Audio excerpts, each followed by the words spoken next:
बिहारी राधा रस बिहारी राधे राधा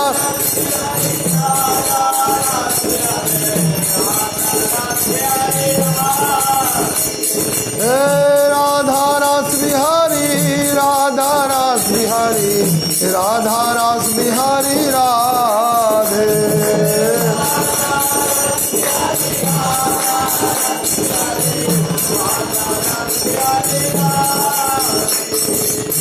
राधा रस बिहारी राधा रस बिहारी राधा रस बिहारी राधे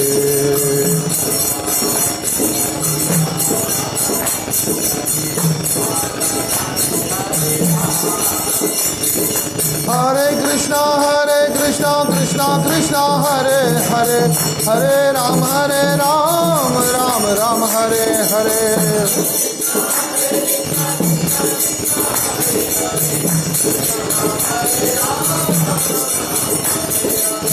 गौरनिताई जय गौरनिताई गौरनिताई जय गौरनिताई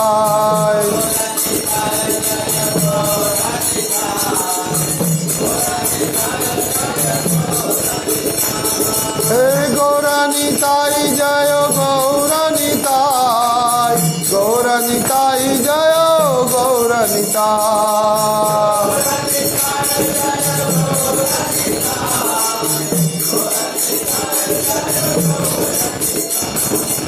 गौरनिताई जय गौरनिताई गौरनिताई जय गौरनिताई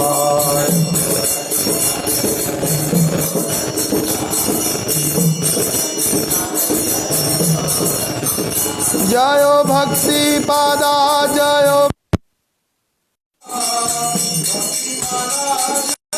भक्ति पदा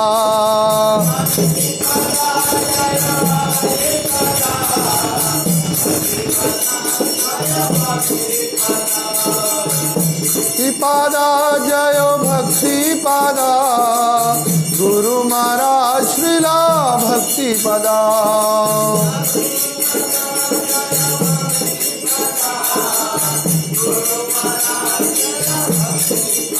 जय प्रभुपादा जय प्रभुपादा परम गुरु श्रीला प्रभुपादा जय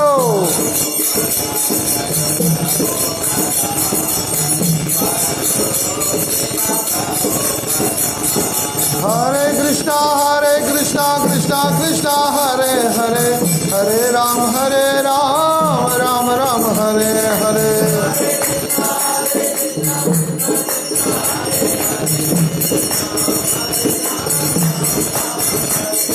राधानाथ बिहारी भगवान श्रीमद्भागवत महापुराण की सुखदेव गोस्वामी महाराज की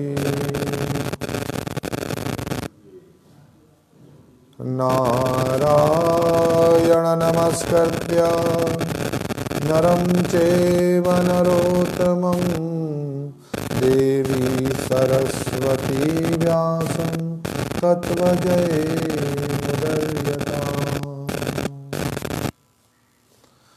गुरवे गौरचन्द्राय राधिकाय तदालये कृष्णाय कृष्णभक्ताय तद्भक्ताय नमो नमः।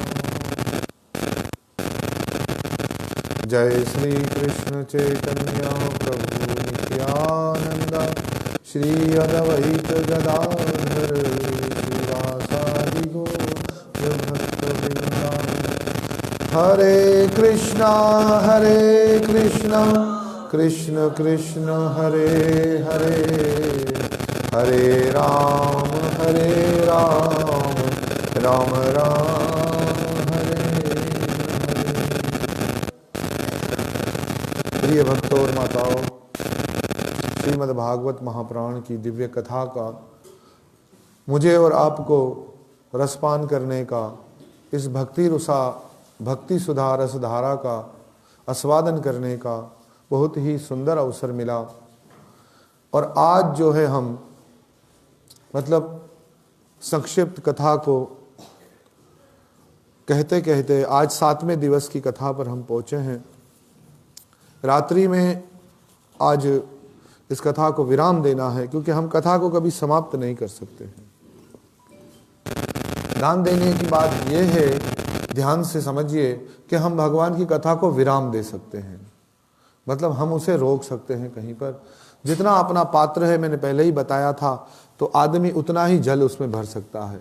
नदी बहती है, अनंत बहती है, वर्षा होती है, अनंत होती है, और ऐसे ही प्रभु की कृपा बरसती है, वे भी अनंत बरसती है। और प्रभु की कथा भी जो है, उसके लिए भी महात्मा जन कहते हैं हरि अनंत, हरि कथा अनंत। भगवान जैसे अनंत हैं, तो मेरे प्रभु की कथा भी अनंत है।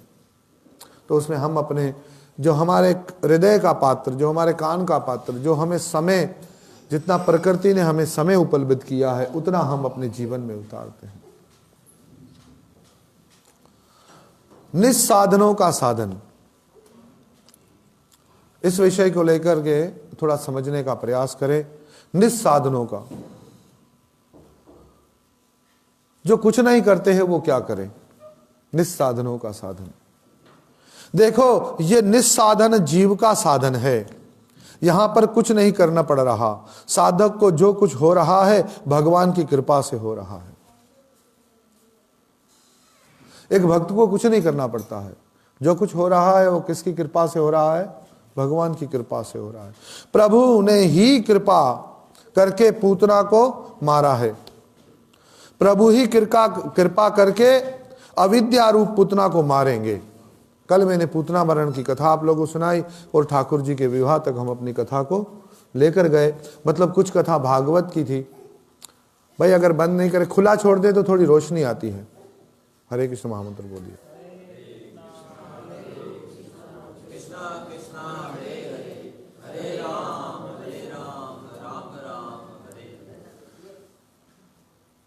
और वैसे भी जो है, जब कृपा बरस रही हो तो द्वार तो खुले ही होने चाहिए। हाँ, सर्दी लगे तो अलग बात है, पर अभी तो धूप आ रही है।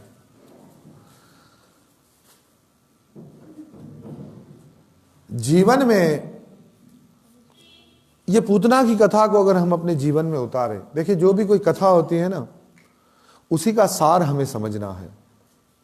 हम में भी अविद्या रूपी पूतना बैठ गई है। कौन सी पूतना बैठी है? जहालत वाली पूतना बैठ गई है हमने। जहालत वाली पूतना बैठ गई है। तो कहते हैं कि प्रभु ने कृपा की है और पूतना को मारा है, तो हमारे अंदर जो अविद्या रूपी पूतना है उसको भी मारेंगे। हमारे किसी साधन से पूतना नहीं मरेगी। जो जहालत है, हमारे अंदर जो अज्ञानता है, वो हमारे किसी साधन से नहीं मरेगी। जीव तो बस निस्साधन हो जाए। मैं पहले भी एक बार कह चुका कि तुम जो कर रहे हो उसे तुम बंद करो। जो तुम कर रहे हो इसे तुम करना बंद करो, फिर जो भगवान की कृपा से होने वाला है वो खुद ब खुद होने लगेगा। हम जो पहले कर रहे हैं उसे बंद नहीं करते हैं, ऊपर से नया कुछ और करने की कोशिश करते हैं, तो गड़बड़ी हो जाती है। जीवन में थोड़ा बोझ बन जाता है। कभी कभी मैं आपको छोटा सा उदाहरण दूं। किसी भक्त की, किसी वैष्णव भक्त की शादी होने वाली हो, तो हम उसे कहे कि भाई देखो, ये दूसरे जो संसारी दिखावे की शादी को छोड़ करके तुम वैष्णव शादी करो। हाँ, तो वो बोले हाँ ठीक है, क्योंकि गुरु आज्ञा का पालन करते हैं सब भक्त। तो वो क्या करे कि एक तरफ संसारी रस्में रिवाज भी जारी रखे और दूसरे तरफ से वैष्णवता की जो क्रियाएं हैं उसको भी उसमें मिला दे, तो ये हो जाए डबल और बोझ बन जाए कि ये करे कि वो करे। पहले जो हो रहा है, जो जीवन में मन घड़ंत हो रहा है, जो हम अपने ओर से अपने आप को धिक्का देकर कर रहे हैं, उसे थोड़ा बंद करना है। जो कुछ होगा प्रभु की कृपा से ही होगा। इसीलिए ये पुष्टि का मार्ग है, ये कृपा का मार्ग है, यह राग अनुग भजन का मार्ग है। भगवान ही कृपा करके अविद्या पूतना को मारते हैं। एक उदाहरण दिया गया है। क्या?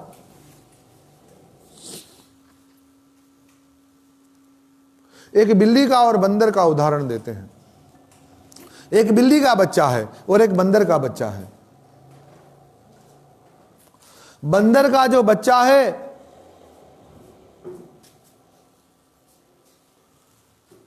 उसको अपनी जिम्मेदारी खुद पर लेनी पड़ती है। वो अपनी मां को कस के पकड़ के रहता है, अगर उसने हाथ छोड़ दिया तो गिर जाएगा। और उसकी मां तो बड़ी बड़ी गुलाटियां मारती है, छलांगे मारती है। तो वो अपनी, जो तुम ज्ञान के मार्ग से भगवान की तरफ जाओ, तुम कर्म के मार्ग से जाओ, तुम बुद्धि के मार्ग से जाओ, तो वह तो है उस बंदर के बच्चे की तरह जाने का तरीका, क्योंकि उसकी जिम्मेदारी खुद पर है, उसकी मां पर नहीं है। उसको अपनी मां को पकड़ के रखना है। और दूसरा है बिल्ली के बच्चे का न्याय। बिल्ली का बच्चा आंखें बंद किए हुए है, थोड़ा नींद में है, पर बिल्ली के अधीन है, और बिल्ली का काम है उसको पकड़ना और उसको जहां लेके जाना है सुरक्षित स्थान पे पहुंचाना। ऐसे आपने सुना होगा कि बिल्ली अपने बच्चे को 7 घर घुमाती है, तब उसकी आंखें खुलती है। और वो बच्चा असहाय है, उसका सहारा उसकी मां बिल्ली है। इसी प्रकार से जो भक्ति करने वाले भक्त है वे असहाय है। उसको अपने साधन का कोई घमंड नहीं, अपनी माला जप का कोई घमंड नहीं, अपनी सेवा का कोई बल नहीं, उसको ज्ञान का कोई बल नहीं। हे प्रभु भले बुरे हम तेरे हैं, सकल द्वार को छाड़ के आयो तुमरे द्वार। हे प्रभु मैंने सब कुछ छोड़ दिया है, अब मैं निस्साधन हूं, किस साधन का बल दिखाऊं, क्या करूं मैं, किस बात का घमंड करूं, मुझ में कुछ है ही नहीं। गुणहीन भक्तिहीनम क्रियाहीनम, मैं भक्ति से हीन, क्रिया से हीन। हे गोविंद मैं तुम्हारी क्या सेवा कर सकता हूं, मैं तुम्हारे सहारे पर हूं।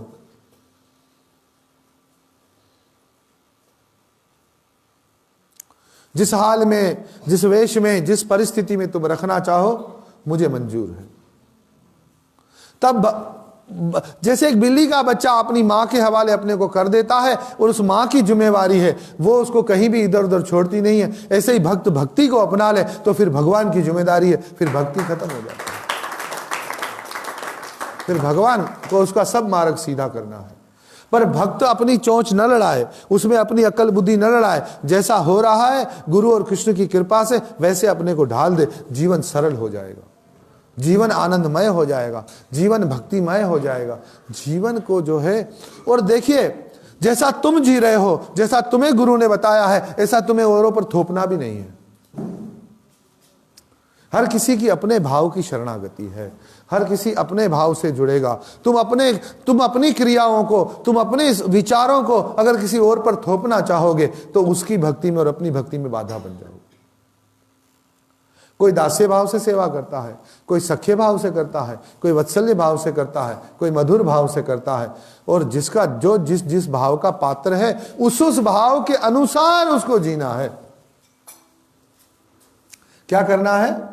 उस भाव के अनुसार उसको जीना है। तो प्रिय भक्तों और माताओं, जीवन क्या है? जीवन पहले तो बहुत ही थोड़ा है, और पहले इसको जितने हम संसार में साधन कर रहे हैं ना, उन साधनों से इसको निस्साधन बनाओ। बहुत अधिक व्यक्ति कर रहा है, इसीलिए आप देखें हम जब पूजा में आते हैं, हम माला उठाते हैं और केवल हरि बोल, वेरी गुड, थके हुए हैं।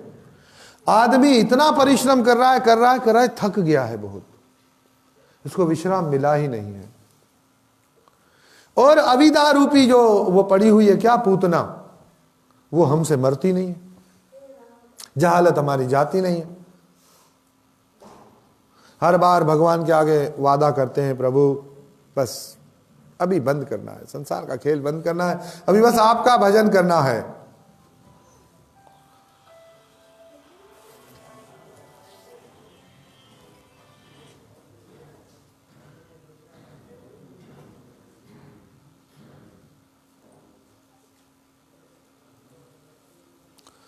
तो एक भक्त ने प्रश्न भी भेज दिया कि जो हम पहले से कर रहे हैं तो वो फिर जो हम बंद कर देंगे और भक्ति ही करेंगे तो जीवन कैसे चलेगा? क्या है जीवन के बीच में, ये प्रश्न है। इस प्रश्न पर भी हम लोग चर्चा करेंगे। तो प्रिय भक्तों, पहले बात ये सुनिए कि ये कृपा का मार्ग है, और जो कुछ हम कर रहे हैं पहले से, अभी उसमें एक तब्दीली आएगी। क्या तब्दीली आएगी?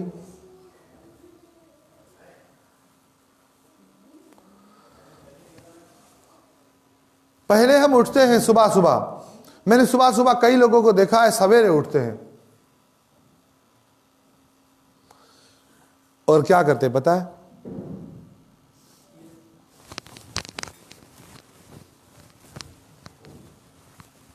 सीधे जाते हैं कहीं वर्जिश करते हैं, और उनको बोलो कि भाई ये सुबह मंदिर में आओ। बोले नहीं बाबा। तो अगर आप बहुत ज्यादा वेट लिफ्टिंग करोगे, वर्जिश करोगे, योगा करोगे, तो क्या होगा पता है? इसका एक फायदा होगा कि आप स्वस्थ मर जाओगे, बस, और कुछ नहीं होगा। तुम हट्टे कट्टे मरोगे, और क्या, मरेगो तो सही, मौत तो आनी है, तुम हट्टे कट्टे मरोगे फिट फाट। हम बोलेगे जॉगिंग करने की आदत, सुबह आया ऐसे बैठा लेटा और चला गया, तय हो गया। सांस तो तुम बढ़ा नहीं सकते हो, सांसें तुम्हें जितनी मेरी प्रभु की तरफ से मिली है तुम इतनी ही जी सकते हो, सांस नहीं बढ़ा सकते तुम। हाँ, सांस तुम रोक सकते हो, कोई योगी वोगी बनो तो फिर कुछ, वो भी तुम्हें उतना ही जीवन बढ़ेगा जितनी सांसें तुमने रोकी है। हाँ, तुम अपने जीवन की सांसें, तुम अपनी घड़ियां नहीं बढ़ा सकते हो। हाँ, योगा करो, मैं मना नहीं कर रहा हूं, परंतु जब तुम सुबह उठते हो तो पहले तुम्हारा जीवन बदलेगा, भक्तिमय होगा, तो तुम प्रभु के लिए उठोगे, स्नान करोगे और भगवान के मंदिर में उनकी पूजा सेवा में और उनके नृत्य कीर्तन में सम्मिलित हो जाओगे। यही तुम्हारा योगा जो है योग बन जाएगा। दूसरा, अभी हमने अपने ओर से पहले ऐसे उठते थे कि जैसे ही उठते थे योगा करते थे, सीधे दुकान पे जाते थे, चाय पीते थे, अखबार पढ़ते थे। अब उठेंगे, पहले कथा सुनेंगे, कीर्तन सुनेंगे, फिर दुकान पे जाएंगे, और मन में ये होगा कि अरे चिंता की कोई बात नहीं, जितना भाग्य में होगा इतना मिलेगा। कितना? जितना भाग्य में होगा इतना मिलेगा, और इसमें मेरा नहीं है, ये मेरे ठाकुर जी का है, और इसको मुझे भगवान की सेवा में लगाना है। मैं अपने घर में जो लगा रहा हूं वो परिवार को पालकर भी तुम्हारा नजरिया बदल जाएगा। वैसे माता पिता अपने बच्चों को पालते हैं, उसको समझाते हैं कि देखो भाई मेरे बुढ़ापे का सहारा बनना, पर एक भक्त अपने बच्चों को कहता है मेरा सहारा बनो ना बनो, पर भगवान को अपने जीवन का सहारा जरूर बनाना। ये भक्त का नजरिया बदलना। अपना साधन मतलब अपना नजरिया बदलो। नजर बदली तो नजारे बदले, कश्ती ने रुख बदला तो किनारे बदले। नजर बदल गई तो नजारा बदल गया। पहले कोई बोले हमको, कोई दावत दे, कुछ बोले तो हम वहां जाते थे उसकी खुशी के लिए। अब कोई हमें दावत दे, शादी में बुलाए, किसी काम में बुलाए, तो हम देखते हैं कि भाई उसका कार्य जो है वो भक्ति परायण है या अपराध परायण है। अगर अत्याचार करके, मांसाहार करके, दुराचार करके, दुनिया दिखावा करके और बुरे आचरण करके वो विवाह कर रहा है, तो भाई हम घर में बैठे ही अच्छे हैं। और अगर भक्ति वाला नजरिया है, साधु संतों को बुलाया, हरि कीर्तन कराया है, सत्संग रखवाया है, तो ये बड़ा काम है। तो भक्त लोग जाकर खुशी से सम्मिलित होंगे, उत्साहित हो जाएंगे। अरे एक भक्त का विवाह हो रहा है। किसका विवाह हो रहा है? और किसी का भी विवाह हो, सारे देवता बोलते आते हैं विवाह में। तो जहां देवता आते हैं, जहां शिव पार्वती आते हैं, जहां सीता राम जी आते हैं, जहां लक्ष्मी नारायण आते हैं, वो तो सत्संग हो गया कि नहीं? पर आज इस सत्संग को लोगों ने मत्संग बना दिया है। तो नजरिया बदलो भाई, मैं नजरिया बदलने की बात कर रहा हूं। तो क्रिया तुम नजरिए, जिस नजरियों से तुम करते हो उस नजरिए को तुम बदल दोगे तो तुम्हारा जीवन बदल जाएगा। एक भक्त जो कृष्ण भावना भावित है, एक भक्त जो क्या है, कृष्ण भावना भावित है, जैसे ही संध्या होती है ना तो कहता है बस अभी इस अपने कारोबार को विराम कर दूं, अभी हाजिरी लगा लूं, अपने प्रभु का दर्शन कर लूं। जल्दी जल्दी दौड़ता है, ताला वाला लगाता है, और कोई गिराक आ गया, भाई क्षमा करना, कल आ जाना। हाँ, कल आ जाना, क्योंकि अभी मेरे आपका नौकर अगर लेट आए, टाइम पर न पहुंचे, तो आपको गुस्सा आता है नहीं आता है? सच बोलना। हाँ? आता है कि नहीं आता है? आप भी किसी के नौकर हो, आप दास हो, दास मतलब नौकर हो, आपने कृष्ण की शरण ली, आप उसके नौकर हो, और जब उनकी ड्यूटी शुरू होती है तो आपको पहुंचना चाहिए कि नहीं पहुंचना चाहिए? हाँ? पहुंचना चाहिए कि नहीं पहुंचना चाहिए? तो नजरिया तुम्हारा बदल जाएगा। अरे मेरी दुकान का नौकर लेट हो जाए, मुझे गुस्सा आता है, अब मैं अपने ठाकुर जी का दास हूं, मैं उनका नौकर हूं, तो मुझे भी टाइम से उनकी सेवा में हाजिरी लगानी है। देखिए, बहुत सारे लोग कंपनियों में काम करते हैं, बहुत सारे लोग फैक्ट्रियों में काम करते हैं, बहुत सारे नौकर दुकानों में काम करते हैं। दुकान में काम हो के ना हो, वो अपना टाइम पूरा देते हैं। ऐसे मंदिर में सेवा आपके लिए हो के ना हो, पर आपको पूरा टाइम देना है। जब आप भगवान के लिए अपने नजरिए को बदल कर आते हैं तो कृपा की वर्षा होती है, फिर स्मरण करने को ही मौका मिलता है। नजरिए बदल जाए। और मतलब बहुत सारे लोग बहुत दिखावा वाले सत्संग कराते हैं, बहुत दिखावे वाले बड़े बड़े खर्चे वाले भंडारे कराते हैं, और लोगों में नाम करने के लिए कभी यहां बसें लेकर जाते हैं, कभी कोई पैदल पैदल यात्राएं कर रहे हैं। अरे ये सारा बंद करो, मैं कहता हूं। तुम खाली अपने घर से चल करके अपने मंदिर तक आओ, और तुम अपने बिस्तर से, अपने कमरे से निकलकर अपने माता पिता के कमरे तक जाओ, तुम्हारे सारे तीर्थ हो जाते हैं।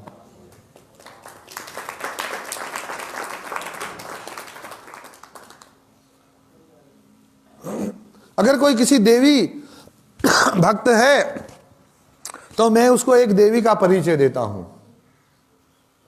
देखो लोग, देवी मतलब जगदम्बा, मेरे पीछे बैठी है मेरी माता जगदम्बा, तलवार वरवार लिए रक्षा करने के लिए बैठी है। आप लोग डरना नहीं। तो ये जो जगदम्बा है, ये धन भी दे सकती है, पुत्र भी दे सकती है, ये आपको सब कुछ दे सकती है, पर ये आपको अपने कोख में रखकर जन्म नहीं दे सकती है। एक जीव को मनुष्य बनाए, वो काम जगदम्बा नहीं करेगी। वो तो आपके घर की जगदम्बा ने किया है, आपकी मां ने किया है। इसीलिए उस देवी पूजा तुम अगर हो, तुम्हारी देवी पर आस्था है, तो तुम सबसे पहले अपनी मां के चरणों में शीश को झुका दो, तुम्हारा जीवन सफल बनेगा। अपने माता पिता के चरणों में जो प्रणाम कर ले, अपने गुरु के प्रात समय ही उठाई रघुनाथा, मात पिता गुरु नाम ही माथा। सुबह सुबह उठते हैं, भगवान श्री रामचंद्र जी और माता पिता के चरणों में क्या है, माथा झुकाते हैं। मुझे बहुत अच्छा लगा। मैं दया कृष्ण प्रभु के लिए एक जोरदार ताली बजाइए, और ये मतलब भक्त लोगों के लिए बताता हूँ, विशेष बात बताता हूँ। कुछ भगत लोग अपने घर से अपनी माताजियों को लेकर के इधर कथा में आते हैं। माताजी मुझे बता रही थी कि भाई हमारा घर दूर हो गया, हम बहुत दुखी थे कि अरे इतना घर दूर हो गया, ये भगवान क्या कर दिया। मगर फिर मैं बहुत प्रसन्न हो गई कि अरे ऐसे पुत्र मुझे प्रदान किए, गाड़ी में बिठाते हैं और सबसे पहले मंदिर पहुंचा देते हैं। तो भगवान, तुमने मुझे दूर तो किया है, मगर मुझे यहां अपने तक पहुंचने का साधन भी दिया है। देखिए, छोटे हो तो आप अपने बच्चों की उंगली पकड़कर मंदिर लेकर आओगे। सुनो मेरी बात ध्यान से, आप मंदिर लेकर आओगे और आप बूढ़े हो जाओगे, तो हो सकता है आपका बच्चा भी भगवान का भक्त बना, तो आपकी उंगली पकड़कर, आपका हाथ पकड़कर मंदिर लेकर आएगा। पर आप खाली उसको स्कूल ही लेकर जाओगे, आप खाली ट्यूशन ही लेकर जाओगे, और आप खाली उसको दुकान ही लेकर जाओगे, तो आप बूढ़े हो जाओगे, और वो आपका हाथ पकड़कर दुकान पे आपको फिर दखन पे ही बिठा देगा कि भाई यही पैसे गिनो, ये हिसाब किताब करो। अभी भी बहुत सारे बूढ़े मरने को आए हैं, पर दुकान पे जरूर जाते हैं। या मैंने और चीज भी देखी है कि वो बाजार से सौदे खरीद खरीद कर घर पे पहुंचाते हैं, और उनके लड़के उनको कहते हैं और कोई काम नहीं है, सब्जी तो पहुंचा दे। ये दिशा हो रही है। हाँ, तो बच्चे यहां पहुंचाएंगे। नहीं तो मैंने एक उदाहरण पहले आपको दिया था कि आप अपना समय बचाने के लिए, आप अपनी चिंताओं को बचाने के लिए बच्चों की फीस भर के, बिल भर के, उनको खाली कहाँ ट्यूशन बिठाओगे और स्कूल बिठाओगे, तो वो बच्चे भी आपको एक दिन हॉस्पिटल में डालेंगे और खाली बिल भरेंगे। उनमें दूसरी कोई फीलिंग नहीं होगी।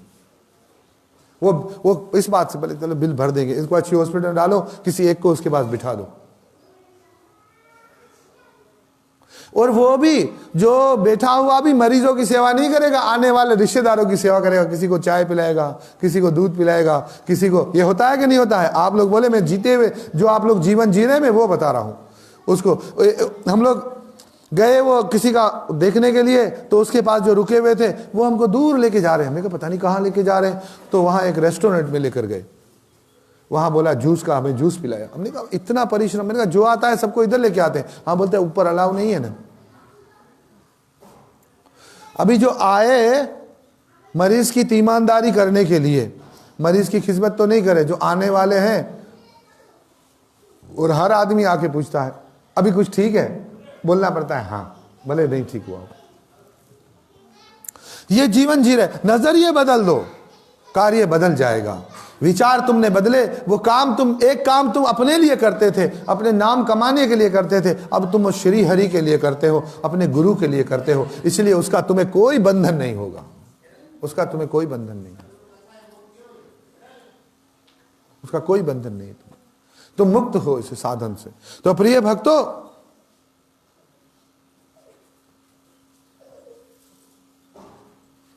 ऐसा जीवन बनाओ भगवान का। आज हम देखें सब एक चीज भूल जाते हैं। कौन सी भूल जाते हैं? एक जागना और जपना।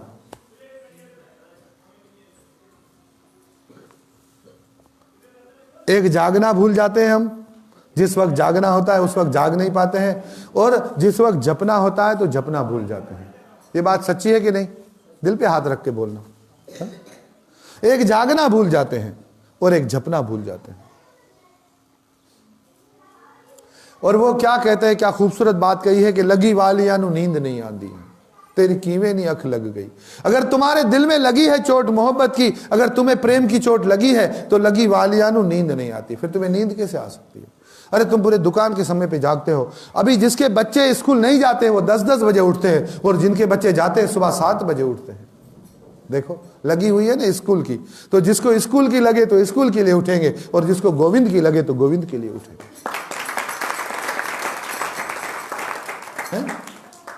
लगी है। और दूसरा जो भूल जाते हैं वो क्या? जप भूल जाते हैं। इसीलिए सब कुछ बंद करके अपने आप को भगवान के हवाले करो। हे प्रभु, अब हमसे नहीं हो रहा है, अब तुम कृपा करो। एक शायर ने क्या खूब कहा है, खुदा करे हमारी मोहब्बत में ये मकाम आए, खुदा करे हमारी मोहब्बत में ये मकाम आए, किसी का नाम लूं और लबों पे तेरा नाम आए। मैं किसी और को याद करना चाहूं और तुम मुझे याद आ जाओ, तुम इससे कृपा करो। मैं इस संसार के जमेले में जो भूल जाता हूं तो प्रभु वो तुम्हें स्मरण करना, तुम्हें याद करना भूल जाता हूं।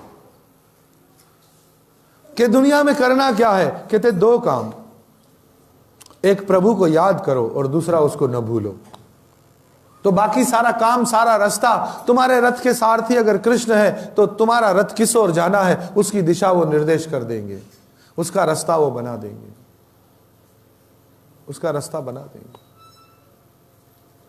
प्रिय भक्तों और माताओं,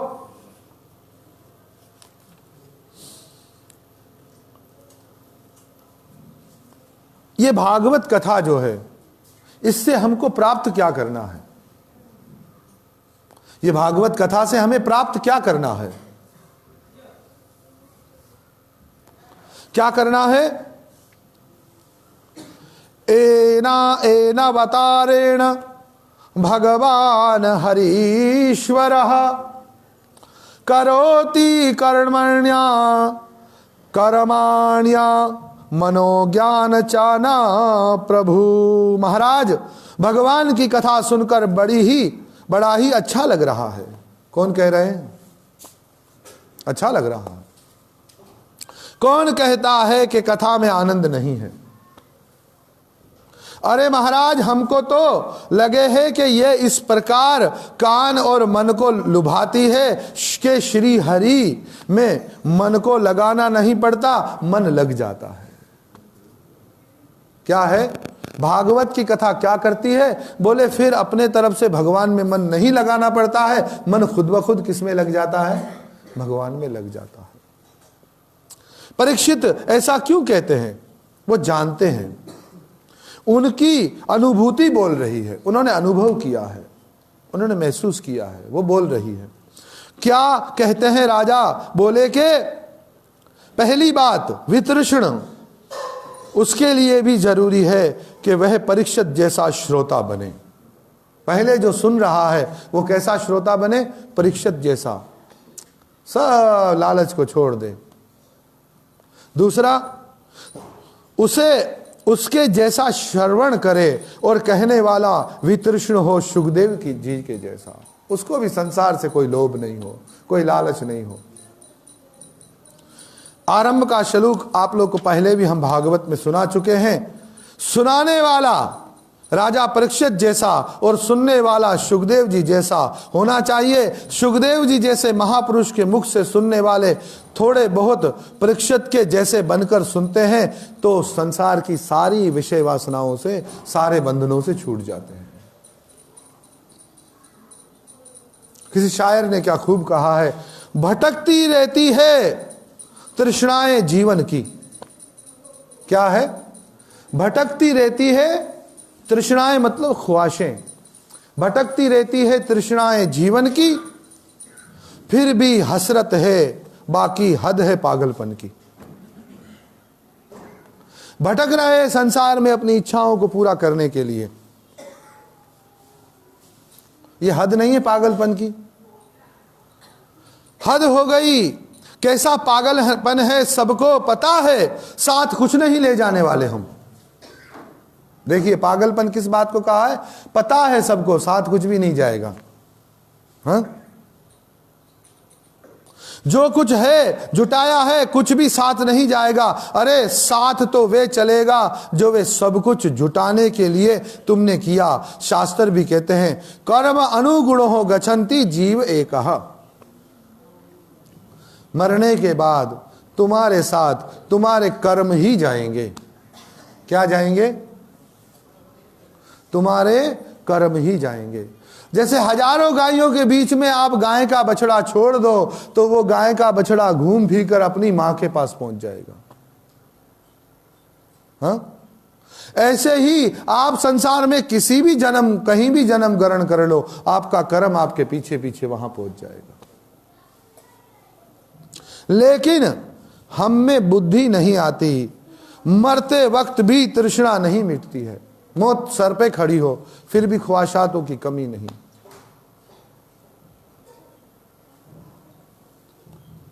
एक मंत्री की मोटर कार ठीक पागल खाने के सामने खराब हो गई। कहां खराब हो गई? पागल खाने के सामने। संयोग भी कभी सही जगह पर लाकर खड़ा कर देता है। जैसे ही पागलों ने देखा कि मंत्री जी की मोटर कार खराब हो गई है, तब सब कूद कूद कर पागल खाने से बाहर आ गए। कोई मोटर कार के ऊपर चढ़ गया, किसी ने मंत्री की टोपी निकाल के अपने माथे पर पहन ली और सबको बड़ा मजा आया। अब ये लोग परेशान कि गाड़ी को भी यहीं ली बिगड़ना था। मंत्री जी भी परेशान खड़े थे। वैसे और तो वो कर भी क्या सकते थे। एक पागल आया, मंत्री के कंधे पर हाथ रखकर बोला कि क्या हुआ? तो मंत्री बोला क्या हुआ? क्यों परेशान हो? देखते नहीं मोटर कार खराब हो गई है। परेशान मंत्री जी ने कहा जो गुस्से से, तो बोले इसको सही कर लो। तो बोले इसका टायर जो है उसका व्हील निकल गया है। क्या निकल गया है? टायर का व्हील निकल गया है। तो उसको कैसे करें? अभी उसके नट ही खो गए हैं, नट ही सारे गिर गए हैं। तो उस पागल ने बोला कि एक काम करो, मेरी बात मानोगे? बोला अरे पागल भी अभी हम लोग को क्या बताएंगे? पागल भी हमें क्या बताएंगे? अभी बताएंगे कि मोटर कार कैसे चलानी है अभी। तो उसने कहा मैं आपको बताता हूं। कभी गाड़ी पे चढ़ा, कभी उतरता है, कभी गाड़ी पे चढ़ता है। बोले ऐसे करो कि एक एक टायर का, तीनों टायर से एक एक नट निकालो और इसमें लगा दो, तुम्हारी गाड़ी चल जाएगी। वो मंत्री जी, उसके ड्राइवर, उसका गार्ड सब हैरान, अरे ये हमारे मन में क्यों नहीं आया? पागल को बोला अरे हमारे मन में क्यों नहीं आया? बोलते हमारे मन में इसलिए आया कि हम पागल हैं, और आपके मन में इसलिए क्योंकि आप मंत्री हैं। आप मंत्री है इसलिए आपके मन में नहीं आया। तो भगवान की जो भक्ति करे संसार उसको पागल कहे। क्या कहे? इस बिगड़े दिमागों में अमृत के लच्छे हैं। अरे हमें पागल ही रहने दो, हम पागल ही अच्छे हैं।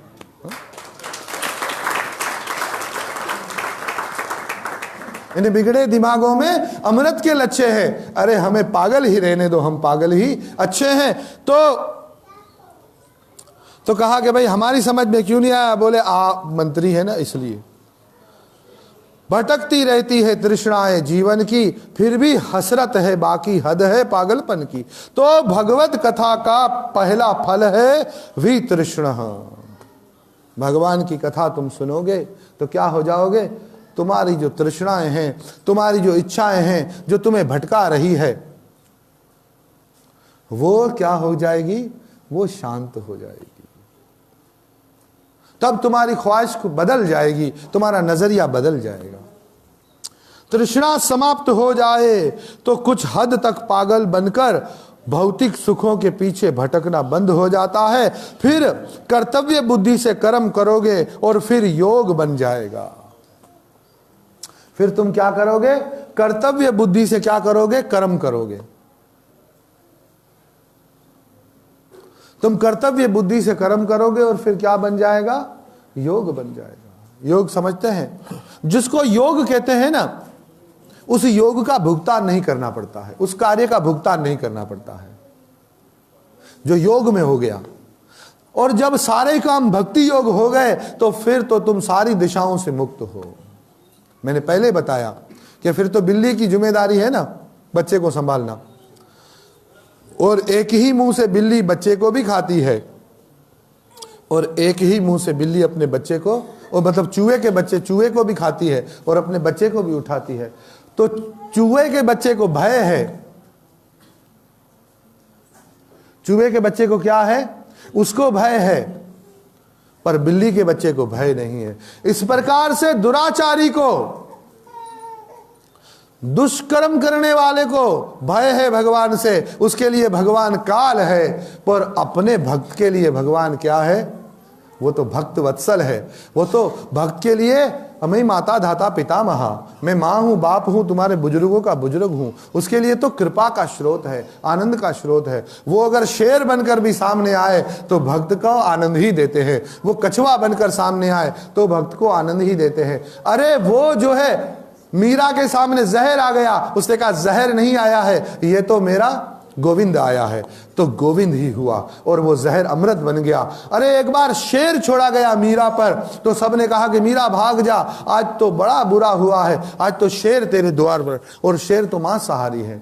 बोले शेर नहीं आया है, मेरा नरसिंह भगवान आया है, मुझे दर्शन देने आए द्वार। और मीरा पूजा की थाली लेकर, प्रसाद लेकर जाकर शेर की पूजा करने लगी। अरे नरसिंह आए, और शेर खुद भी बिल्कुल शांति से पूजा ग्रहण करके चला गया, शांति से चला गया।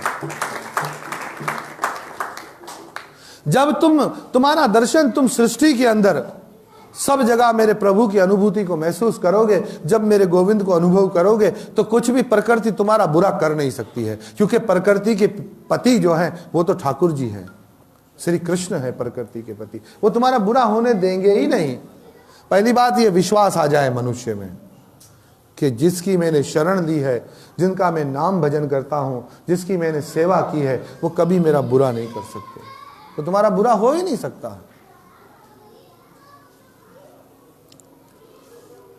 तो प्रिय भक्तों और माताओं, इस तत्व से भागवत की कथा को हम सुने। और दूसरी बात कि ये भागवत कथा सुने तो क्या होता है?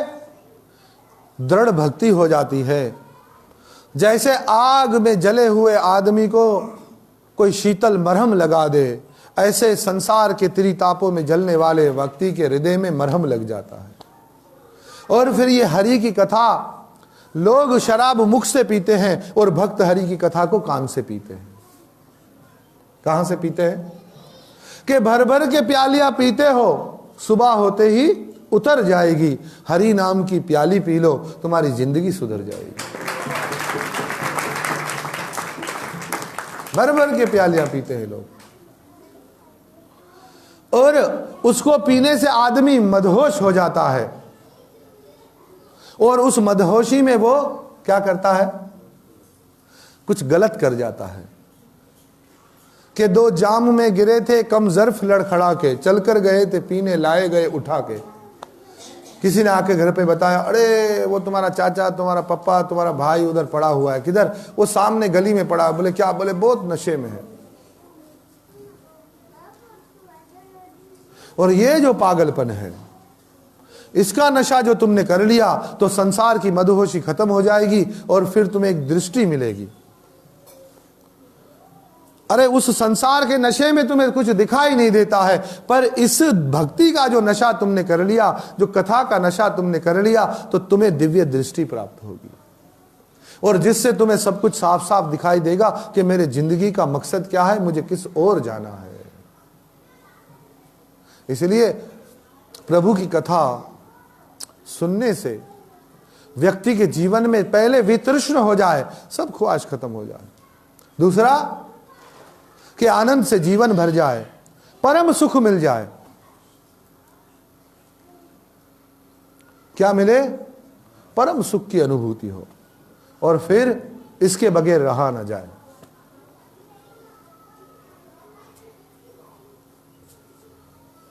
तुम लाख प्रयास करो, ये सुन लो, कितने बड़े बड़े तुम कारोबार करो, कितने बड़े बड़े मकान बनाओ, कितना बड़ा बड़ा तुम जो है कि परिश्रम करो, कितनी भी तुम ठगी ठोरी करो, कितनी भी तुम लकी कमेटियां डालो, कितनी भी तुम वाक वाली कमेटियां डालो, भले तुम करोड़ों रुपए अरबों रुपए वाले हो जाओ, फिर भी क्या है कि लाख प्रयास करो, संसार पाना संभव नहीं है, और लाख चेष्टा करो, परमात्मा को खोना संभव नहीं है। तुम भगवान को खो नहीं सकते हो। पर व्यक्ति भगवान की तरफ कब आता है? जब संसार में जो कुछ करने के बाद भी उसको धोखा ही मिलता है। तो तुम ऐसी परिस्थिति अपने जीवन में लाओ ही नहीं कि संसार जब तुम्हें थप्पड़ मारे, तुम्हें धोखा दे, तुम दुखी होकर भगवान की सेवा में आओ। अभी ये खिला खिला जो जीवन का कमल है, ये खिला खिला जिंदगी का फूल है, उसको सीधा ही तुम भगवान के अर्पण क्यों नहीं कर देते हो? और अपनी जिंदगी में तुम जो कुछ करो, अरे हीरे पहनो, कोई मसला नहीं है, तुम सोना पहनो, चांदी पहनो, तुम अच्छा सुंदर कपड़ा पहनो, रेशम पहनो, क्या हर्ज है? पर तुम प्रभु का भजन ना छोड़ो ना, एक जागना और जपना ये ना छोड़ो। ठगी ठोरी से न कमाओ, प्रभु का समय चुरा कर संसार को न दो। जो प्रभु का समय है, तुम जीवन को सरल कर दो। तुम संसार में विरक्त नहीं हो सकते, तुम फटे हुए कपड़े पहनकर नहीं जी सकते हो, तुम्हें जो है कि तुम मतलब है भूसी टुकड़े नहीं खा सकते हो, तुम जमीन पर नहीं सो सकते हो, तुम सर्दी गर्मी बर्दाश्त नहीं कर सकते हो, तो तुम पर डंडा नहीं रखा हुआ है सनातन धर्म में कि नहीं तुम ऐसा करोगे तो भगवान मिलेंगे। नहीं, तो तुम्हें कितना सरल बना दिया है कि तुम खाली जागोगे और तुम जपोगे और तुम्हारा कल्याण हो जाएगा। क्या है? जागना है और जपना है। ये सब भजन है भाई। मंगला आरती से लेकर संध्या आरती तक, कथा श्रवण तक, ये महाप्रसाद, ये मंदिर की सफाई, ये सब हमारे, इसको भजन क्रिया कहा है हमारे आचार्यों ने। माधुर्य कदम्बनी पढ़ेंगे, भक्ति रस अमृत सिंधु पढ़ेंगे, तो भक्ति रस अमृत सिंधु बिंदु पढ़ेंगे तो उसमें विस्तार पूर्वक समझाया है कि ये भजन क्रिया है। और भजन क्रिया देखिए, साधु संग, श्रद्धा, पहले श्रद्धा, रूप गोस्वामी पाद बताते हैं, पहले श्रद्धा फिर साधु संग, उसके बाद आती है क्या? भजन क्रिया। पहले तुम्हारी श्रद्धा हो इस मामले में, इसलिए तुम शुरू में जो सुनते हो ना, वो शुरू में जो तुम सुनते हो उस वक्त तुम साधु संग नहीं कर रहे होते हो। उस वक्त तो तुम अपनी लालसाओं को लेकर, अपनी तृष्णाओं को लेकर, अपनी इच्छाओं को लेकर आए हो। मतलब उस वक्त तो भिखारी बन के आए हो कथा में। क्या लेकर आए हो? कुछ सौदा करने आए हो। परंतु जब तुम कथा सुनते हो तब तुम श्रद्धा तुम में उत्पन्न होती है। क्या उत्पन्न होती है? श्रद्धा। क्योंकि शास्त्र तुम्हें बताता है कि भगवान की कृपा तुम्हें प्राप्त करने के लिए भक्तों की कृपा तुम्हें प्राप्त करनी है। क्या प्राप्त करनी है? बोले भक्तों की कृपा प्राप्त करनी है। अच्छा, तो तुम्हारी श्रद्धा हो गई कि भाई सबसे पहले हम क्या करेंगे? भगवान के शुद्ध भक्तों की सेवा करेंगे, शुद्ध भक्तों को दान देंगे, शुद्ध भक्तों को प्रसाद खिलाएंगे, उनको वस्त्र दान देंगे। अगर कुछ ना कर सके तो दूर से प्रणाम करेंगे। ज्यादा हो गया तो फूल रखेंगे चरणों में। और ज्यादा सेवा करने की शक्ति होगी तो जितनी यथाशक्ति अनुसार तुम सेवा करो। पर अगर तुम प्रणाम भी ना करना चाहो तो तुम भगवान के भक्तों को देख के मुस्कुरा तो सकते हो। क्या है? जीवन में ये मुस्कुराना भी प्रभु की अनुभूति का, भगवान की अनुभूति का एक दर्शन है। मुस्कुराते रहो गुनगुनाते रहो, मुस्कुराते रहो, गुनगुनाते रहो। जीवन संगीत है, सुर सजाते रहो, मुस्कुराते रहो, गुनगुनाते रहो। मुस्कुराओ। भगवान के भक्त को देखकर तुम घृणा ना करो, तुम लज्जा ना करो, तुम सेवा ना कर सको, कोई बात नहीं है, पर तुम मुस्कुराकर अभिवादन तो कर सकते हो। हा? अरे तुम्हें झुकना नहीं आता है, तुम्हें झुकने में शर्म आती है, तुम्हें भक्तों की चरण रज माथे पे लेने में शर्म आती है। तीनों को महाबल कहा है हमारे आचार्यों ने। भक्तों का झूठा प्रसाद और भक्तों के चरण धोए हुए, उनके हाथ धोया हुआ जल, चरणोदक और चरण रज, ये तीनों को महाबल कहा है। जो लोग अपनी पूरी कोशिश से भगवान के भक्त नहीं बन पा रहे हैं, जिनका भजन साधन नहीं अच्छा हो पा रहा है, अरे सबको ये तीनों चीजें पहले ग्रहण करनी है, फिर ही भगवान की भक्ति मंदिर का दरवाजा खुलेगा।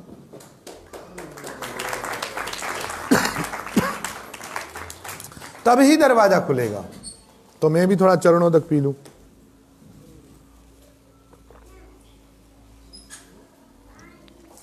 भक्तों के चरण की रज जो माथे पर मिल जाए, चरण रज लेना कितना आसान है। आपको पता है, जैसे ही हम मंदिर पे आते हैं ना, तो मंदिर के द्वार पर माथा टिकाते हैं, अनजाने में ही किसी ना किसी साधु के चरण की रज माथे पर लग जाती है। ये मंदिर पे आके सर झुकाने का कितना फायदा है, हाँ? सजदा करो और तुम्हारा कल्याण शुरू हो जाए। और फिर किसी साधु संत की सेवा मिल जाए तो हाथ धो लेने को मौका मिले, चरण पखारने को मौका मिले।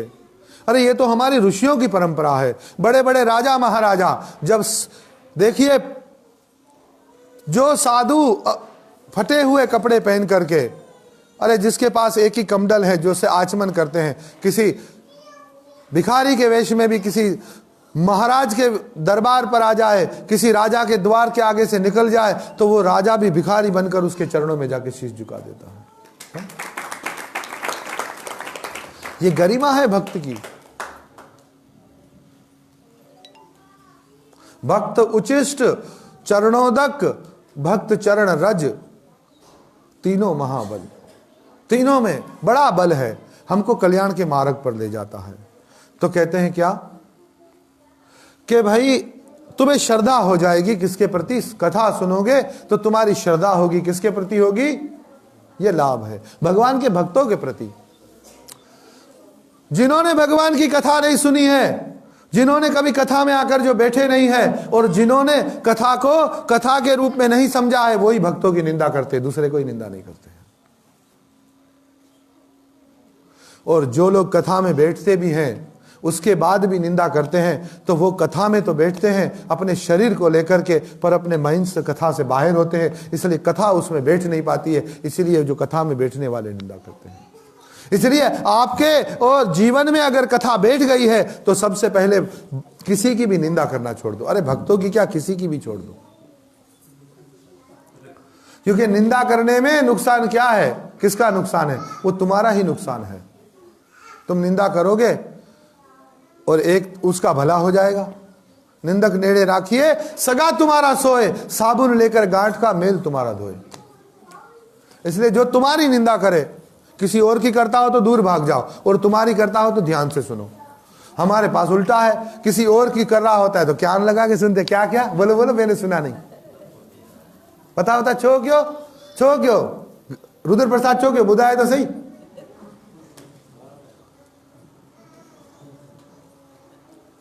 तो ऐसे पूछेंगे उससे क्या किया, उसने क्या किया है? तुम्हारी कोई करे निंदा तो ध्यान से सुनो, तो क्या करो? तो ध्यान से सुनो। निंदक नेड़े राखिए, जो निंदा कर रहा है उसको तुम क्या करो? अपने नजीक रखो। निंदक नेड़े राखिए, सगा तुम्हारा सोए, तुम्हारा भला वही कर रहा है। जो तुम्हारी खोट निकाले ना जीवन में, वो तुम्हारा भला कर रहा है, मगर आदमी की जो खोट निकाले ना, वो उसको बुरा लगता है।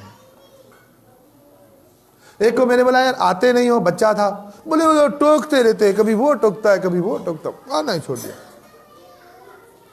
और गुरु के जैसा तो कोई टोकने वाला मिल जाए ना, गुरु टोकने वाला ही मिलना चाहिए, टोकने वाला और समझ गए ना आप लोग कि गुरु मेरो कुंभार जेड़ो, खोजत निकाले खोट, भीतर सुरक्षा करे बाहर से लगावे चोट। गुरु का काम कुंभार के जैसा है, वो बनाता है, सुधारता है, बाहर से ठपठपाता है और वो खोटे निकलती जाती हैं। उसके थपथपाने से घड़ा मजबूत होता है, उसके तपाने से घड़ा मजबूत होता है। जो सेवा रख दी हम परेशान हो गए, अरे मेरे पे इतनी बड़ी सेवा रख दी, इतना सारा दान मेरे पे रख दिया, अभी ये भी करना पड़ेगा वो भी करना। अरे तुम्हें तपा रहे हैं। तपाना दो प्रकार का है, एक तुम श्रद्धा से करने लगो तो वो तपना तुम्हें पका देगा, और एक तुम न करने की भावना से तप जाओ और तुम आग बगुले हो जाओ तो वो तुम्हें जला देगा। पर गुरु कृपा से जो तपाए जाते हैं, जो जलाए जाते हैं, जो सेवा में लगाए जाते हैं, वो पककर ऐसे हो जाते हैं कि उसके अंदर जो भरा हुआ ज्ञान है वो दूसरों को शीतलता प्रदान करता है, वो दूसरों को आनंद प्रदान करता है। देखो कभी कभी लोग बोलते हैं अरे जब हम किसी भगत से कथा सुनते हैं, जब आप कथा सुनाते हो, जब किसी महान भगत, तो बड़ा आनंद आता है, और हम पढ़ते हैं तो आनंद नहीं आता है, क्योंकि तुम्हारा तपा हुआ घड़ा है, तुम्हारा कच्चा घड़ा है, इसलिए तुम उसमें भरना चाहते हो और घड़े के अंदर से वो ठंडा पानी नहीं निकलता है। पर क्या है, जो महापुरुष किसी महाभागवत की शरण लिए हुए हैं, किसी शुद्ध भगत की, किसी महापुरुष, किसी गुरु की शरण लिए हुए हैं, वो जब उनकी कृपा के माध्यम से तुम्हें कथा सुनाते हैं तो वो कथा तुम्हें शीतलता प्रदान करती है, तुम्हें आनंद प्रदान करती है, तुम्हारे जीवन में उत्कर्ष प्रदान करती है। तो निंदा करने वाले को नजीक रखो। श्रद्धा हो गई तुम्हारी भगवान के भक्तों में, जब भगवान के भक्तों में तुम्हारी श्रद्धा हो जाएगी तो फिर तुम्हें भगवान नाम में भी श्रद्धा हो जाएगी, फिर तुम्हें भगवान की सेवा में भी श्रद्धा हो जाएगी, फिर तुम्हें भगवान की सब सेवाएं करने में श्रद्धा हो जाएगी। जिनकी भगवान के भक्तों में श्रद्धा नहीं है वो कुछ दिन मंदिर में आते हैं, कुछ दिन कथा में आते हैं, फिर इसकी उसकी निंदा करके कोई बात बुरी लगती है और चले जाते हैं। ये ध्यान दे भक्तों के प्रति। जब हम वांछा कल्पतरुभ्यास्या करते हैं, देखिए तो संसार के मतलब ब्रह्मांड के जितने भी भक्त हैं हम सबको प्रणाम करते हैं। हमारे आचार्यों ने तो यहां तक अपने भजनों में लिखा है कि जो भक्त हो चुके हैं उनको मैं प्रणाम करता हूं, जो भक्त इस सृष्टि पर मौजूद है उनको दंडवत प्रणाम करता हूं, और जो भक्त आने वाले हैं, जो इस संसार के प्रलय के अंत तक जो भक्त आएंगे उनको करोड़ों करोड़ों बार मैं प्रणाम करता हूं। यह है भक्ति। भक्ति इस हद तक विनम्र बनाती है, और ज्ञान ये बनाता है कि आओ कोई है तो मेरे साथ ज्ञान करो, चर्चा करो, मैं तुम्हें हराऊंगा। यहां हार कर जीतते हैं। यहां भक्त जो है अपना अहंकार हार कर, अपना समय हार कर, अपना सब कुछ हार कर जीत जाता है। और संसार जो है, जो जीत की होड़ में लगे पड़े हैं, जो दूसरों को हराने के चक्कर में लगे हैं, सब कुछ जीत कर भी हार जाते हैं। प्रिय भक्तों, तो पहला है श्रद्धा, दूसरा साधु संग, तीसरा फिर साधु संग में तुम्हें मिलेगी भजन क्रिया, तुम्हें भजन करने का मौका मिलेगा। क्या मिलेगा? भजन क्रिया में मंगल आरती से लेकर भगवान के विश्राम तक की सारी सेवाएं हैं। भजन क्रिया में ही ये प्रचार है, भजन क्रिया में ही ये मंदिर बनाना है, भंडारे चलाना, ये सब भजन क्रिया है। और अगर भजन क्रिया को तुमने निस्वार्थ होकर किसी लालच के बगैर किया, तुमने गुरु के बताए हुए मार्ग के अनुसार किया, तो तुम्हारे अनर्थों की निवृत्ति हो जाएगी। तुम्हारी भक्ति में, तुम्हारे जीवन में जो भी बुराइयां हैं, जो रुकावटें हैं, सब खत्म हो जाएगी। और जब ये रुकावटें खत्म हो जाएगी तो वहां से शुरुआत करते हैं कि फिर क्या होगा, तो रुचि होगी। रुचि मतलब दिलचस्पी होगी, तुम्हें दिलचस्पी हो जाएगी अभी यही करना है। और ये रुचि किस में बदलेगी? ये आसक्ति में बदल जाएगी, फिर इसके बिना तुम रह नहीं सकोगे। जैसे एक बालक को मां में आसक्ति होती है, जहां भी उसकी मां जाती है उसकी गोद तक पहुंच जाता है, उसकी आसक्ति अपनी मां में है। देखिए अभी भी आप देखें, बच्चे जो है जिसके है उसकी गोद में सो जाते हैं, उसकी गोद में, बच्चे की आसक्ति है। ये पहले रुचि होती है, फिर आसक्ति होती है, फिर ये किस में बदल जाए? एक भक्त का रुचि, फिर आसक्ति, फिर भाव में बदल जाता है। जब भाव की दिशा आती है मेरे भाई बहन, तो फिर ब्रज की भक्ति शुरू होती है। भाव की दिशा है ना, तो कौन सी भक्ति शुरू होती है? अनरथ निवृत्त होंगे, रुचि होगी, आसक्ति होगी, और आसक्ति होनी चाहिए भगवान की कथा में, भगवान की सेवा में, तो भाव बनेगा। और जब भाव बनेगा तभी तुम कृष्ण के साथ कोई संबंध जोड़ोगे।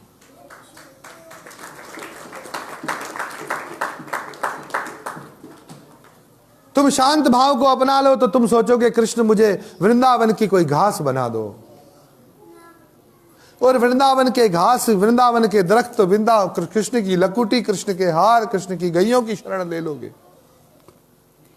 और तुम दास बनना चाहोगे तो भगवान के जितने भी चेत्रक पत्रक आदि जितने महान महान उनके दास भक्त हैं, उन सबको तुम प्रणाम करके उनसे प्रेरणा लो के भगवान की भक्ति एक दास बनकर और उनको स्वामी बनाकर करोगे। और तुम्हारा भाव और वृद्ध होगा और बढ़ेगा तो निसंकोच होकर तुम भगवान को अपना सखा मानोगे, और तुम ये इंतजार करते रहोगे कि कब वो भी मुझे अपना सखा मान दे, कब वो मुझे, और सखा भाव से तुम उनकी सेवा करने लगोगे। और सखा भाव के जो भक्त हैं भगवान के, जो सुबल मधुमंगल आदि जो भगवान के जो भक्त हैं, उनके जो दास हैं, उनकी शरणागति लेकर तुम भजन करोगे। और अगर तुम और अधिक आगे भक्ति के अंदर जो हमारे चैतन्य महाप्रभु हमें देना चाहते थे, जो श्रृंगार रस, जो माधुर्य रस, जो प्रेम भक्ति का रस हमें देना चाहते थे, वो रस तुम लेना चाहते हो, तो प्रिय भक्तों फिर तुम कांता भाव से, माधुर्य भाव से भगवान की सेवा करोगे, अपने प्रीतम बनाकर कृष्ण को। अरे वो राधा रानी के प्रीतम हैं और हम राधा रानी की दासियां हैं, हम उनकी सहचरियां हैं, हम उनकी नौकरानियां हैं, और हमें राधा और कृष्ण की सेवा करके जो प्रसन्नता होती है वो पूरे संसार के मिल जाने पर भी, पूरे ब्रह्मांड के सुख मिल जाने पर भी नहीं होती है। हाँ? इस प्रकार से तुम भगवान की सेवा में खो जाओ। राधा कृष्ण प्राण मोरा युगल किशोर, जीवन मरण गति और नाही मोरा। राधा कृष्ण प्राण मोरा जीवन।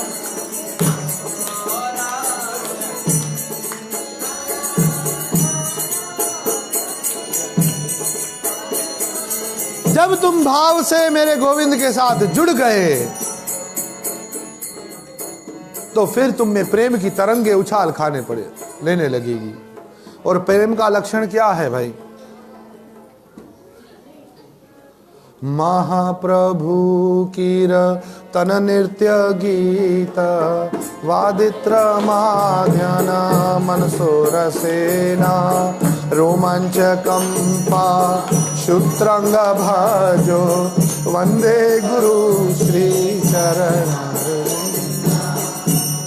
और रामचरितमानस में भी बाबा जी ने लिखा है, मम गुण गावत पुलक शरीरा गद गद गीरा नयन बहनीरा। फिर भक्त प्रेम से भर जाए, प्रेम भक्त का जीवन कोई संबंध जोड़ दिया भगवान से, तो भगवान के गुण गाए तो क्या हो? मम गुण गावत पुलक शरीरा, ये शरीर बिल्कुल पुलकित हो जाए। जैसे आदमी की लॉटरी खुल जाए कैसा खुश हो जाता है, इससे पुलकित हो जाए।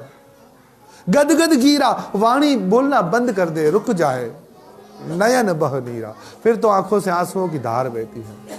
फिर तो अरे संसार में आदमी अपना रोना भुलाने के लिए कुछ उपाय ढूंढता है, पर भगवान की भक्ति में रोने का जो मजा है उस मजे को एक भक्त के सिवा दूसरा नहीं समझ सकता। क्योंकि एक संतान को पाकर के, एक बालक को जन्म देकर जो माँ को सुख अनुभव होता है, उसके आगे जो वो दर्द है, जो आंसू है, जो तकलीफ है, जो ऑपरेशन हुआ है, वो सब उसको भूल जाती है। क्योंकि वो ममता का सुख वो माँ ही जान सकती है, उसको वो बाप नहीं जान सकता, उसको संसार का कोई दूसरा व्यक्ति नहीं जान सकता। उसको उस ममता को, उस प्रेम को, उस भाव को माँ जानती है। ऐसे ही भाई जो भगवान का भक्त है, जिसने प्रभु की कथा का रस लिया है और जिसके जीवन में आनंद हुआ है, जिसने ये रोमांच कंप पुलक अश्रु और स्वेद का स्तंभ का आस्वादन किया है, जिसने इस महाभाव का दर्शन किया है, जिसने चैतन्य महाप्रभु की कृपा को अनुभव किया है, ये वही जान सकता है। और ये जिसने जाना है वो बता नहीं सकता है, क्योंकि गूंगा गुड़ खाए तो उसका स्वाद बता नहीं सकता है। जो इस रस को चखे, जो इसको इशारे कर सकता है। तो मेरे भाई बहन, हम तो खाली इशारे कर रहे हैं, पर जब चखोगे तब पता चलेगा। हा? तो गूंगे को आप पूछो कि अरे ये गुड़ कैसा है, तो वो एक टुकड़ा निकाल कर आपको दे कि अरे आप चखो, आपको खुद ही पता चल जाएगा। तो गूंगे ने गुड़ खाया, ये भाव की दशा, ये प्रेम की दशा, गूंगे ने जैसे गुड़ खाया, ये बयान नहीं हो सकती है। क्योंकि जो इसको चख लेने, फिर संसार में क्या उपमा दे, कैसे समझाए। कोई संसार की ऐसी वस्तु नहीं है जहां उस भाव की बराबरी की जाए, उसे समझा सकते हैं। ये उदाहरण सब छोटे हैं, संसार की उपमाएं सब छोटी है।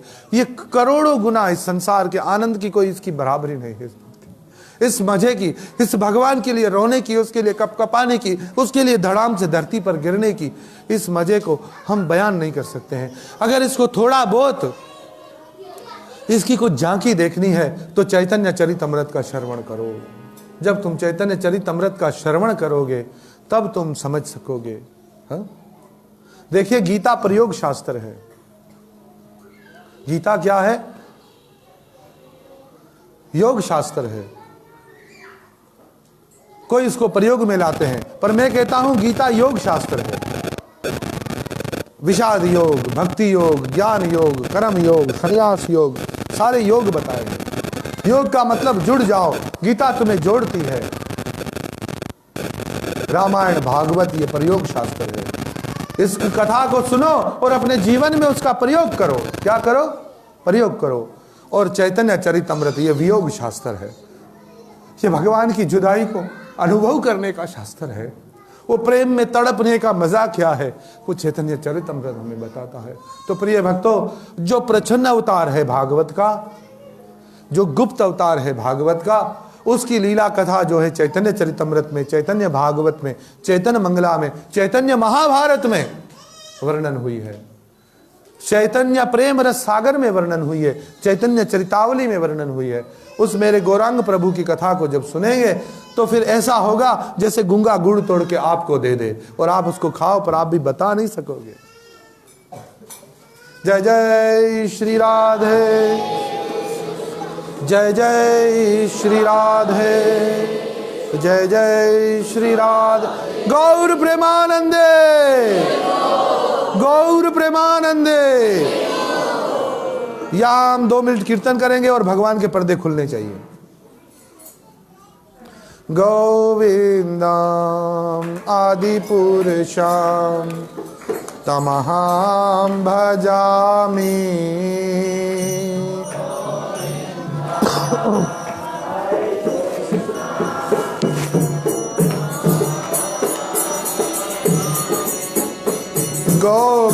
गोविंदम आदि पुरुषम तमहं भजामि।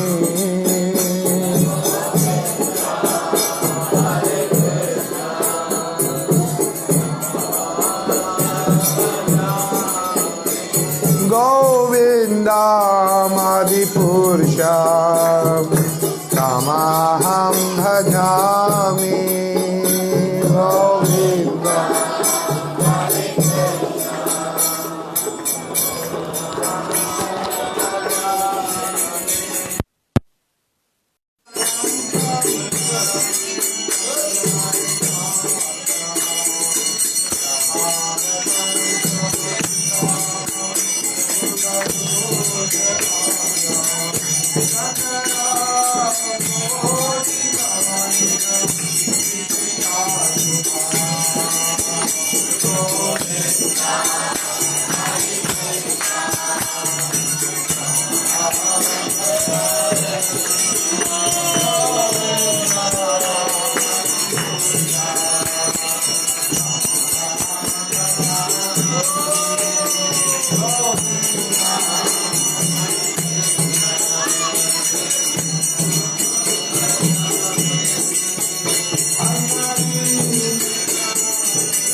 Hari Bol, Hari Bol, Hari Bol, Hari Bol.